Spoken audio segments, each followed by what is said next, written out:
My question is about attachment and aversion, and about the way the teachings of the Dhamma sometimes vary dependent on the audience learner.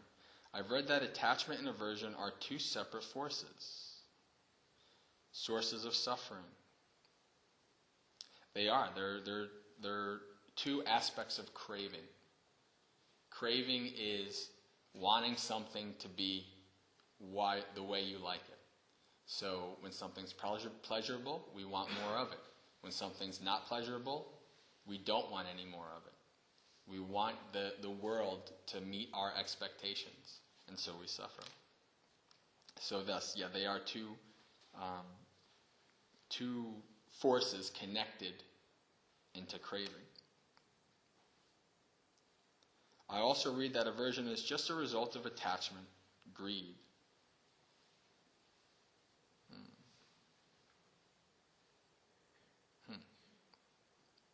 Well, when you're greedy and you're coveting something and you don't want it to go, right? You have aversion to letting it go. You don't want you like it, so you want to keep it.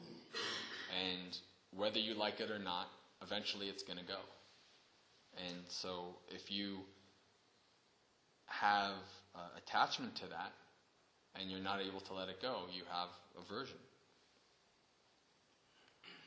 If that were true, reducing attachment would also reduce aversion. It does. So which describes these two fires better? They are separate, or aversion is really just a result of attachment? Okay. So like I said, aversion and attachment, like and dislike, I like and I dislike, is greed and hatred. It's, they are connected through our craving. The Buddha, when he describes dukkha, which is often translated as suffering, I'm not a big fan of that translation. I prefer going grammatically from the word. You can actually translate it as that which is difficult to bear. So what's difficult to bear? Aging is difficult to bear.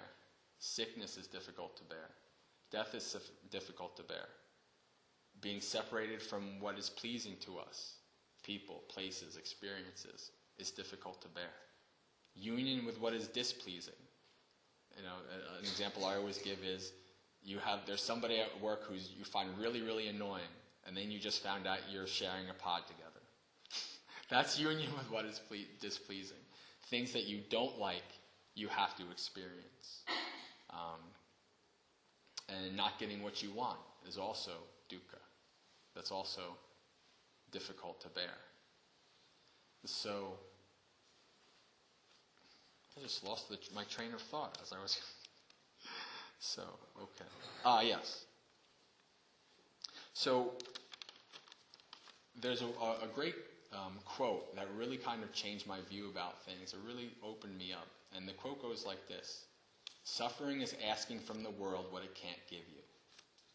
And I think that pretty much sums up what the Buddha gives as the definition of dukkha. Whatever we like, we want to keep forever. We can't, because everything is impermanent. Our spouses, our houses, our cars, whatever we like in this life, we will eventually be separated from.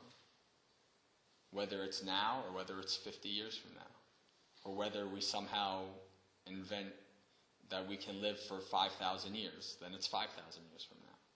It doesn't matter. Or whether we become immortal. The universe ends in a couple trillion years. So even the universe is impermanent. So no matter what our loved ones, everything that we own is impermanent.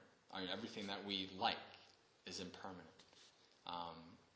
We are only with them, and we only have this experience for a short time. And the Buddha said that a human life is a very short time. So...